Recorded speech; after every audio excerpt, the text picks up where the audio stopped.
Olá, gente boa de Deus. Muito bom nós estarmos aqui nesse dia 7 de janeiro de 2025, aniversário do pastor Ezequiel Cardoso. Que Deus o abençoe poderosamente, pastor, derramando sobre a sua vida poderosas bênçãos dos céus, de acordo com o querer soberano dele. Também aniversário da Liliane. Liliane é membro lá da primeira igreja batista de Leopoldina, tecladista lá, líder do louvor, me parece. Deus te abençoe, Liliane. Derrame sobre a sua vida também poderosas bênçãos do céu, juntamente com seu esposo, com a sua filhinha e com toda a sua família aí. Um dia eu atendi uma pessoa que estava angustiada porque ela percebia na sua vida uma certa repetição de coisas que aconteciam, coisas ruins que aconteciam na vida dela. E ela percebeu que também isso parecia ser um reflexo, ou uma consequência, ou talvez uma maldição hereditária, porque ela via coisas semelhantes na vida da mãe, da avó. Então ela percebia que ao longo da família dela, algumas coisas se repetiam, estavam repetindo na vida dela. E essa pessoa estava muito angustiada, e eu pedindo sabedoria a Deus para conversar. Parece que as coisas se ajeitaram na cabeça, na mente, no coração. Parece que o Espírito Santo trabalhou na vida dessa pessoa.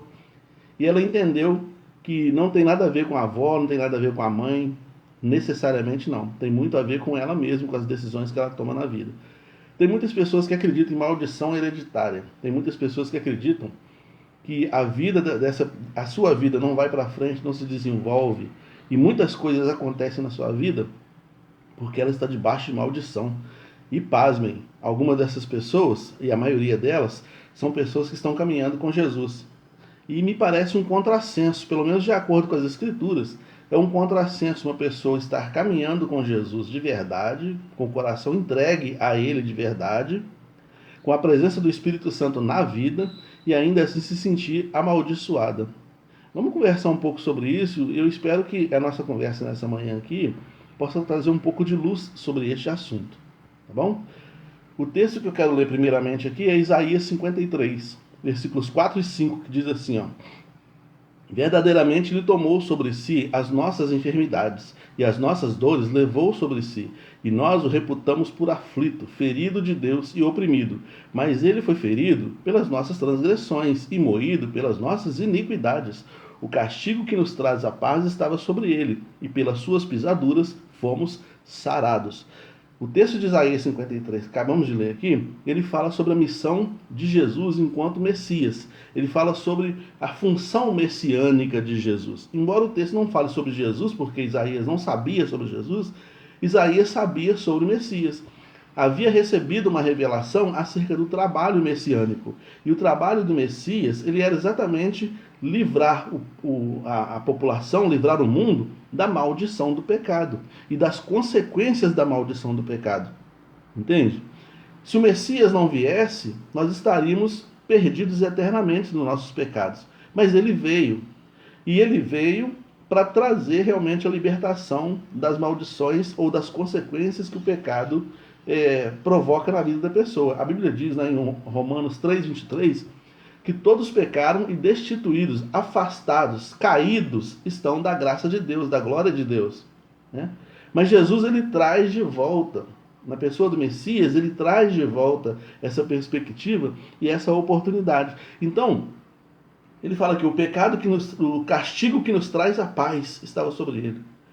O castigo que era necessário para aplacar as consequências do pecado estava sobre o Messias. Ele tomou sobre si. É como se você tivesse uma grande dívida. É como não? É exatamente isso. Você tendo uma grande dívida de 10 milhões de reais, não tem condições de pagar, e alguém vai lá e faz um Pix. Nem sei se pode fazer um Pix desse valor, né? Vai cobrar muito imposto, mas enfim. A pessoa vai lá e paga a sua dívida. Ela fala, deixa que eu pago aqui. E você se sente aliviado porque agora você não tem essa dívida mais. Então, o que teríamos que pagar por causa dos nossos pecados, a maldição do pecado que estava sobre nós, ele falou assim, deixa que eu levo. E ele levou sobre si na cruz. Esse é o trabalho redentor de Jesus. Então, por aí, por essa via, a gente já vê que é impossível uma pessoa que está com Jesus ser amaldiçoada. Lá em Deuteronômio 29, me parece, fala, quanto à tua tenda não há encantamento. Quem está com Jesus não pode ser amaldiçoado. Entende? Você foi chamado para ser abençoado, a menos que você não esteja com Jesus, a menos que você esteja numa instituição religiosa, Mas se você estiver realmente, se você entregou seu coração para Jesus de verdade, você não tem condições de ser amaldiçoado, não tem possibilidade de ser. Tá? Mas aí, o texto o texto que gera a ideia da maldição hereditária é Êxodo capítulo 20. Vamos lá ler o texto. Êxodo 20, versículos 4 e 5. Não farás para ti imagem de escultura, nem alguma semelhança do que há em cima nos céus, nem embaixo na terra, nem nas águas debaixo da terra. Não te encurvarás a elas, nem as servirás, porque eu sou o Senhor teu Deus, zeloso, que visita a maldade dos pais nos filhos até a terceira e a quarta geração daqueles que me aborrecem. Opa, parece então que Deus visita a maldade do pai nos filhos até a terceira e quarta geração. E quando fala terceira e quarta geração, o que quer dizer? Para sempre. Durante várias gerações, os filhos, os descendentes vão pagar pelo erro dos pais. Não parece que é isso que está dizendo aqui? Acontece que aqui fala mais sobre consequência de desobediência do que maldição em si. Por exemplo, deixa eu te explicar. O filho de Faraó morreu, não está escrito lá, antes da travessia do Mar Vermelho, antes desse texto aqui. O filho de Faraó morreu porque o Faraó foi recalcitrante contra Deus. Então a casa de Faraó foi visitada. Os filhos do rei Ezequias foram levados em cativeiro e foram mortos porque Ezequias decidiu ficar contra Deus. Deus falou, não mostre a sua casa para o inimigo. Ele mostrou. E aí o que aconteceu? Então você percebe que é consequência. Não é o pecado que gerou isso. Não é o pecado do Faraó, necessariamente. Não é o pecado de Ezequias. É a teimosia deles contra Deus, não querer obedecer. E aqui o texto fala assim, não faça imagem de escultura, não faça ídolos, porque os seus filhos vão adorar esses ídolos, os seus netos vão adorar esses ídolos, todos os seus parentes, seus familiares vão adorar esses ídolos que você fizer, e eles vão incorrer na maldição da adoração. O pecado, então, cometido pelo pai, ou as decisões cometidas pelo pai, afeta os filhos. A decisão que eu tomo afeta as minhas filhas. A decisão que a minha esposa toma afeta as minhas filhas. As decisões que as minhas filhas tomarem vai afetar as filhas dos filhos delas, né, no caso. Percebe, então, que tem a ver com consequência? Além do mais, uma outra coisa que é visto também, com a pessoa fala assim, maldição hereditária, tem a ver também com carga genética. Né? Eu, por exemplo, sou hipertenso. Minha mãe era hipertensa. A mãe da minha mãe era hipertensa. Entende? Então, uma questão genética, eles não sabiam disso, hoje a gente sabe, né? Uma questão genética, de repente, pelo consumo excessivo de sal da minha avó, gerou hipertensão na minha mãe também. E trouxe isso para mim.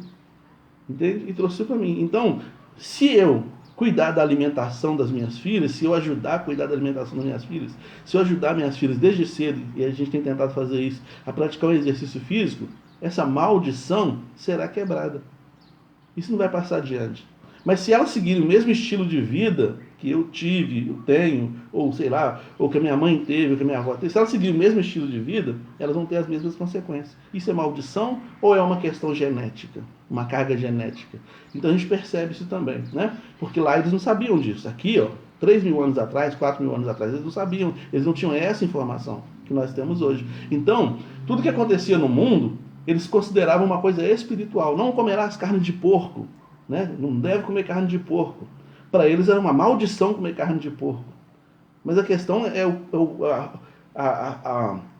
o tanto que a carne de porco é de difícil digestão. Para um povo que vivia no deserto, estava caminhando, vivia de tendas em tendas, andando debaixo do sol, 50 graus de sol na cabeça, comer carne de porco era um suicídio. Era um suicídio. É por isso que Atos capítulo 10, Deus mostra porco, mostra um monte de animais lá que era proibido e fala, Pedro, mata e come. Não, Senhor, mas isso é proibido. Pedro, não chame de imundo aquilo que eu purifiquei. Existem coisas que são circunstanciais, não são perpétuas. Não são mandamentos, são observações que devem ser feitas, que naquele tempo talvez não tinham condições de ser explicado. Entende? Porque não havia entendimento para capturar toda essa informação. E também não havia sabedoria sobre isso. Então era muito chamado de maldição. Bom, vamos adiantando aqui. Gálatas 3, 13 e 14, fala que Cristo se fez maldição por nós. Então a questão espiritual nossa está resolvida em Cristo. né? Aí eu já li Isaías 53, e para fechar essa parte, eu quero ler com você aqui Ezequiel 18. Ezequiel 18, 20 vai dizer assim, ó: a alma que pecar, essa morrerá. O filho não levará a maldade do pai, nem o pai levará a maldade do filho. A justiça do justo ficará sobre ele, e a impiedade do ímpio cairá sobre ele. Percebeu? Fechou? Ezequiel 18, 20 vai dizer aqui, ó: o erro de cada um vai ficar sobre ele. Aqui ele está falando de pecado. Então, a iniquidade de cada um vai ter consequências sobre essa pessoa. A gente não está falando de carga genética, não está falando de saúde, não está falando de alimentação, não está falando de hipertensão, não está falando de diabetes, não está falando de doença, que são coisas hereditárias. Aqui ele está falando de pecado. A alma que pecar, essa, então, será punida. O filho não levará esse problema do pai, do pecado. E você vai perceber um coro desse texto aqui, lá em João capítulo 9, que eles viram um cego. E aí os discípulos perguntam assim, um cego de nascença, o que era curioso, né? Não era uma pessoa que ficou cega, um cego de nascença, significa que ele nasceu cego. Se ele nasceu cego, então o problema vem de antes. Aí perguntam para ele: Jesus, quem pecou, ele ou os seus pais, para que ele nascesse cego? Jesus falou: nem ele e nem seus pais. Isso não tem nada a ver com genética, com hereditariedade. Isso aí que é para a glória de Deus. Percebe? Então a gente fecha essa parte aqui. E não fecha, não. Vou fechar agora com chave de ouro, eu acho. Se maldição hereditária fosse uma realidade, se maldição hereditária por causa de pecado fosse uma realidade, Jesus seria o mais maldito de todos. Você já leu a genealogia de Jesus no capítulo 1 de Mateus? Lá na genealogia de Jesus, no capítulo 1 de Mateus, consta Judá e Tamar. Judá e Tamar era sogro e nora. Por causa da lei do levirato, depois você procura sobre isso, eles tiveram filhos que foram na linhagem de Jesus. Eles estão lá, eles contam lá. Então o pecado deles está lá. Se fala de Judá e Tamar, fala do pecado. E está lá, na genealogia de Jesus. Na genealogia de Jesus fala de Raabe, que era uma prostituta. Na genealogia de Jesus também fala sobre Salomão. E deixa muito claro lá na genealogia, em Gênesis, em Mateus, capítulo 1, vai deixar muito claro assim, ó: Salomão, que era filho de quem? Betseba. O maior problema da vida do Davi foi a questão dele com a Betseba, que ele matou Urias, né? Ainda fala assim, ó, que era Salomão, que era filho daquela que foi esposa de Urias. Então, tá lá, Salomão tá lá na genealogia de Jesus. Também na genealogia de Jesus está Ruth. Ruth era uma estrangeira moabita. Os moabitas eram ímpios, eram os inimigos do povo de Deus, mas Ruth está lá, como alguém que foi avó de Jesus, ou avó de Davi, na verdade. Entende? Está lá também o Manassés. Manassés foi um rei perverso, ele matava crianças, ele fazia sacrifício humano. Foi um rei horrível, um rei perverso, que levou toda a nação para a impiedade. Mas está lá na genealogia de Jesus. Então, se a maldição hereditária fosse uma realidade, Jesus seria o mais maldito de todos. Porque e sem contar outros nomes, dá uma lida na genealogia, pesquisa nome por nome a história daquelas pessoas. Está lá, está todo mundo lá. Entende? Então, meu irmão, você nasceu para ser abençoado, você nasceu para ter uma vida abençoada. Tira esse negócio de maldição hereditária da sua cabeça. Se alguma coisa não está dando certo na sua vida, pode ser consequência das suas próprias atitudes. Não tem nada a ver com seu pai, com sua mãe, não tem nada disso. A não ser as consequências das decisões que eles tomaram, que pode te influenciar. Mas maldição por causa de pecados que eles cometeram, esquece isso. Você é um abençoado nas mãos do Senhor. Que Deus te abençoe, que essa palavra possa trazer um pouco de luz aos nossos corações nesses dias onde se fala muito dessas coisas, mas se explica muito pouco a respeito delas pela Bíblia.